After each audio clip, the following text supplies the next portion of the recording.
মনের মানুষ তাকেই বলা যায় যে সব সময় আমাদের এটা বোঝায় যে আমি আছি তো, যে দিন শেষে আমাদের অভিমানের ভাষাগুলোকে বোঝাবে, তার সাথে হওয়া আমাদের সমস্ত ভুল বোঝাবুঝিগুলোকে বুঝিয়ে নিয়ে আমাদের কাছে টেনে নেয়।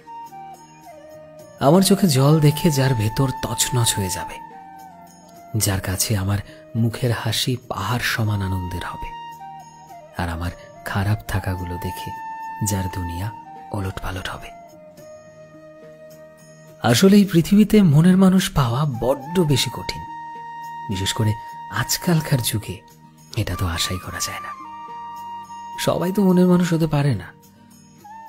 মনের মানুষ তো আসলে সেই যার সাথে জুড়ে থাকে আমাদের বিশ্বাস, আমাদের ভরসা, আমাদের অভিমানের ভাষা।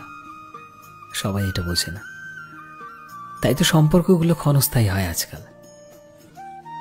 আমরা সবাই চাই আমাদের মন বোঝার মতন, ভালোবেসে আগলে রাখার মতন একজন মানুষ। এই পৃথিবীতে সবাই এতটাও ভগবান হয় না, যারা পেয়েছে তারা আসলে অনেকটা লাকি।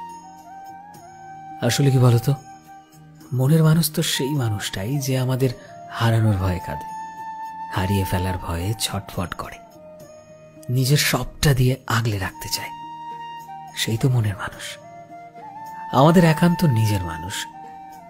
যদি তুমি এই রকম মানুষ পেয়ে যাও, তবে তোমার থেকে খুশি এবং তোমার থেকে লাকি এই পৃথিবীতে আর কেউ হবে না। বিশ্বাস করো।